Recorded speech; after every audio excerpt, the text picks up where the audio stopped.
The entire plot for Star Wars Rise of Skywalker has been leaked online? Why do I care? Is that really news? Let's talk about that today on Project Shadow. Can you hear me? I have something to say.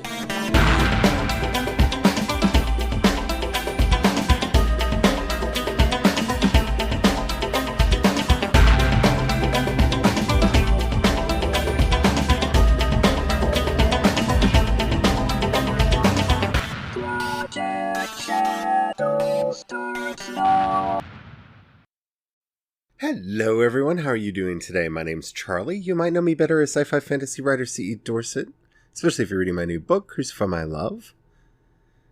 And yeah, today is going to be kind of a rant about everything that's wrong in fandom right now. If you can't tell from my sarcastic tone in the little opening there. But before we get into all that, if you haven't already, please take a moment to rate this podcast in whatever app you're listening to me on. It really does help out a lot. It tells the algorithms to share the podcast with more people to listen. The bigger the community. The bigger the community, the better chance we get to talk to one another. And that is why I do this in the first place. Okay, so the plot of The Rise of Skywalker has possibly been leaked online. There are a couple places running with it and saying that they have it on good authority, that they know everything that's going to happen, and why do I care? And I don't say that just to be rude or obnoxious or anything, but it's a movie.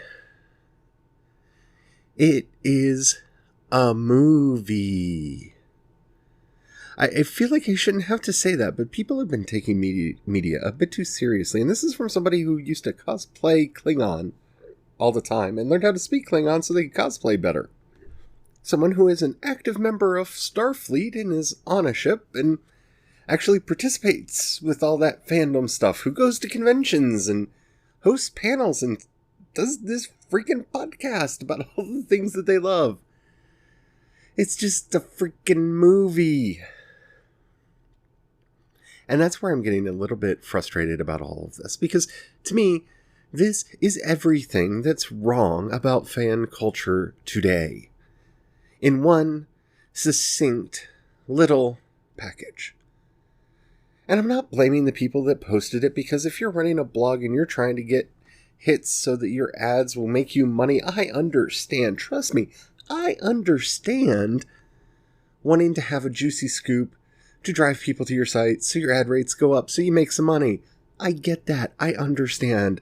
And I have nothing but love for you. Except for you're hurting the very fan community you claim to serve by doing this sort of thing. Because the problem that we've come into, as of late, is that people are nitpicking everything. And I really do mean that. They're taking everything apart. Every plot, every storyline, every character.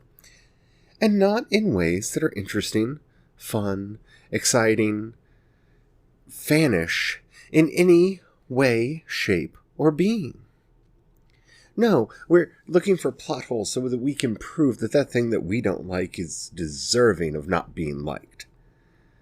When the things that we actually like probably have more plot holes in them than the things that we're tearing apart just to make ourselves feel better, because what else do we have to do? We can't actually gather around stuff we love anymore because it's 2019 and that's so passé. That's the sort of thing they did in the 70s and the 50s and the 30s and the 90s. It's not the sort of thing that they do now. No, we sit around and feel morally superior because, one, we already know all of the plot twists in a movie that hasn't even come out yet, won't be coming out until December. And we can go on and rant and rave and tell you what we think about this and how it's going to make us happy and how it's going to make us sad and how we're already upset about the rumors of a leaked plot to a movie. Now, I'm not saying movies aren't important. I'm not saying stories aren't important. And I definitely never say the fandom isn't important, because I think it's a vibrant culture.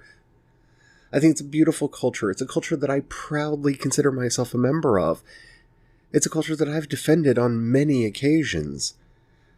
But as I've said in the past, fandom is much more than commercialization. It's not all about the collections and the collectibles. It's about the meaning and the joy that these properties bring into our lives. And let's make no bones about it. They are properties. Disney doesn't care about your feelings. Disney doesn't care about whether or not you like the work that they do, so long as you spend money on it. Talk about it. Get other people to spend money on it. That's all Disney cares about, because they're a corporation, and that's all a corporation exists to do. I'm not saying the individuals in Lucasfilm don't feel differently. I'm not saying that there aren't people inside Lucasfilm or writing the books, the screenplays, working on the movies that don't want them to be good. I'm not saying that at all. Individual cogs in a machine can have different feelings about what the machine is doing, but the machine exists solely for one purpose and one purpose only, and that's to make money. So let's dispel that illusion first. The second problem with all of this is, one, these are rumors. We won't know if any of them are true until December 20th at the earliest. Yeah, maybe the whole film will leak online and we'll get to see it early, but who cares? Yes, December 20th, Rise of Skywalker opens in the theaters. Then we will get a chance to find out if any of these things are true. And don't worry, I'm not going to read off any of the spoilers, and I'm not going to pontificate on whether or not I think they're good, bad, or ugly, because I don't care. This is not what fandom is about. Fandom is not sports. See, this may just be something that I grew up with, because, back in my day, there was a lot of antipathy between people who were fanish and people who were into sports. Those of us who sat around playing Dungeons and Dragons, talking about Star Trek and Star Wars at the lunch table. And those who liked the sports ball in its various incarnations. And I'm not saying that there should be antipathy, and I'm not saying that we shouldn't get along. But what I am saying is those are two completely different things. Those are two things that are in unrelated worlds. Yes, it's wonderful that Marvel has the #1 highest grossing film of all time, and that it was Endgame, because it was a very good movie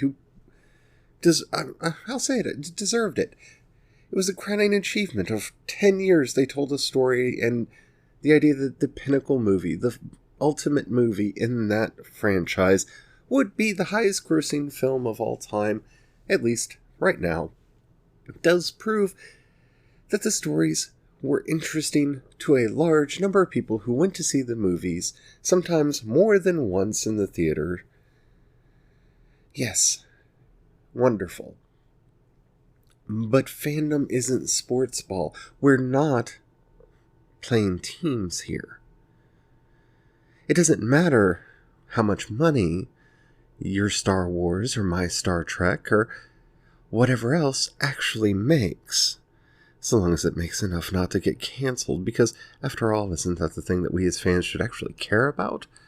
Whether or not we get more of the stories that we love, and not shaming other franchises that don't do as good. Because see, that's where this is really coming from. This is the sports ball.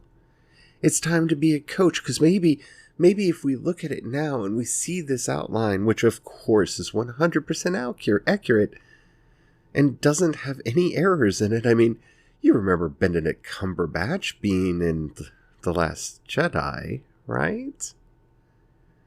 I mean, he was definitely in there, wasn't he? I mean, the rumor mills were set that he was. They were convinced that he was. Just like Star Trek Discovery's only getting 6 episodes because they're not doing well, even though Jonathan Frakes was supposed to direct episode 8 in that series, in that season. Which means there have to be at least 8 episodes if he was supposed to, direct the 8th one. So there can't really be 6, because the rumor mills must have been wrong. Oh, Imagine my shock. Imagine my surprise. The rumors are wrong. And don't get me wrong, I have committed this sin. I am guilty of this sin. I come before you now begging for your forgiveness and hope that in some way with this meager little podcast, I can make some kind of atonement for this sin. Because back in the day, I ran a podcast this podcast actually, and I ran a series of blogs, and we started dabbling in this crap because we needed a way to make money. And to make money, the easiest thing to do was to get people to the site. And if we started reporting on rumors, which we knew probably weren't true, but they were at least from a good source, and it was a good topic to talk about, and while we wouldn't know for months whether they were right or not, we didn't publish a lot of those. We did publish some, and the ones that we had were from good sources. Like our whole breakdown of Stargate Universe. We had pictures of the set long before that show actually went into production. But that was true. And again, it didn't matter. We remarked about it somewhat at the time. You can't judge from a plot point whether or not you're going to care about a scene when it happens. Now, if you've never seen Empire Strikes Back and somehow don't know the big spoiler in there, spoiler warning, but if I were just to tell you that then Darth Vader reveals that he's Luke's father, well, that's a plot point. And yes, it's a major plot point. It's a turning plot point. It's a pivotal plot point. You can consider it a spoiler all you want. But knowing that, and knowing, one, whether or not it's true, because, Darth Vader is a bad guy and he could have been lying. And honestly, maybe he could have been lying. We know that he wasn't because eventually, when we got the Return of the Jedi, we got the answer. Oh, he wasn't lying. He really is Luke's father. What does that mean?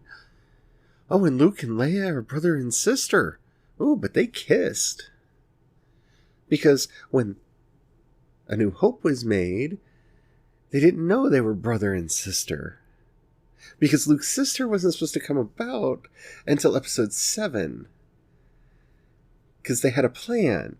But they decided not to do those later movies right then and there, so let's just wrap all this up, and well, they'd always planned for Luke to have a twin sister, so why not have it be Leia?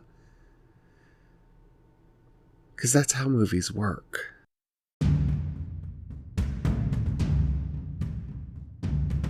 So here we are, listening, seeing, having all of these possible spoilers floating around us, and everyone is talking about them.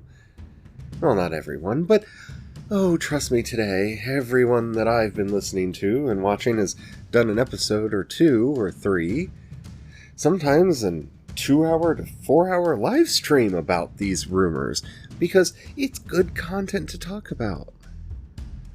Well, it's nice to speculate about what you think might happen, and yes, it may be interesting if these rumors, any of them, do turn out to be true. But they are a distraction. They are a para-fandom event. See, fandom, yes, we do sit around, we speculate. Ooh, did you see that picture from the wrap-up party for Picard that had a silhouette of all the cast members and a Borg cube on it? Well, of course, that validates every story that we've heard that this is going to deal with the Borg. And maybe it does, maybe it doesn't. It does make you think, though. It does bring up a lot of questions. And a lot of things that you could do with Picard and the Borg, because, that whole Locutus thing.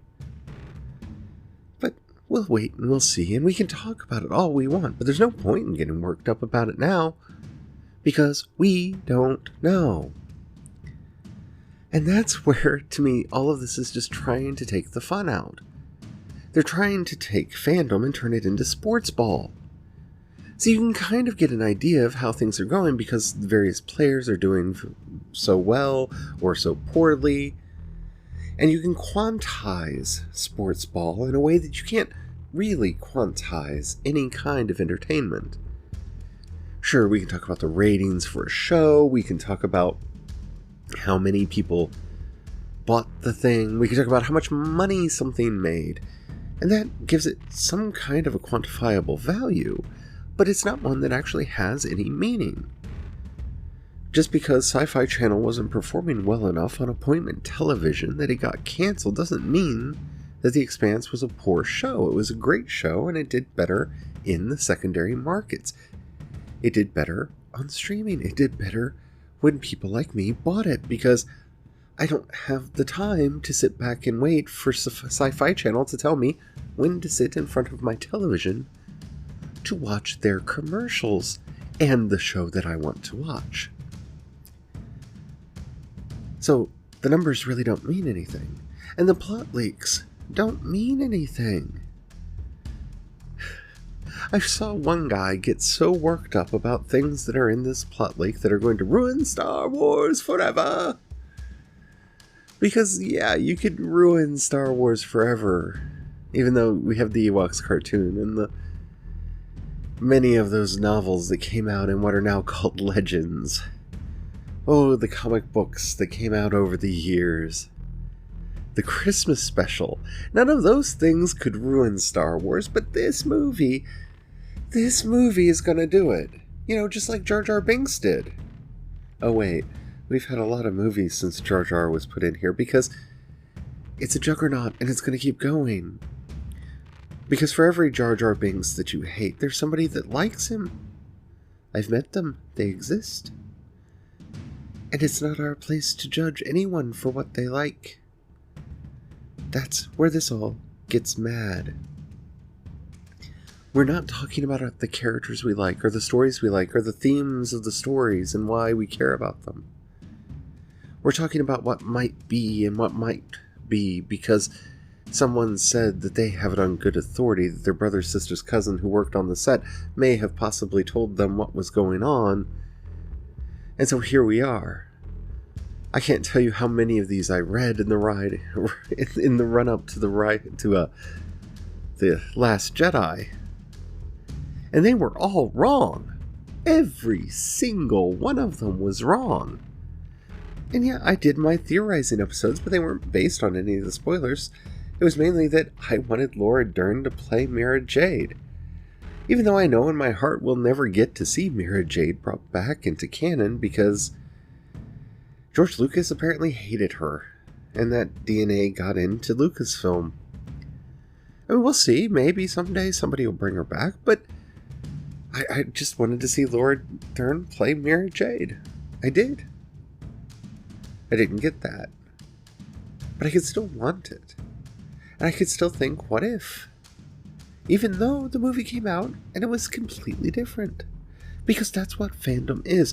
Fandom is our reaction to, our response, our playing with these cultural objects that these corporations own.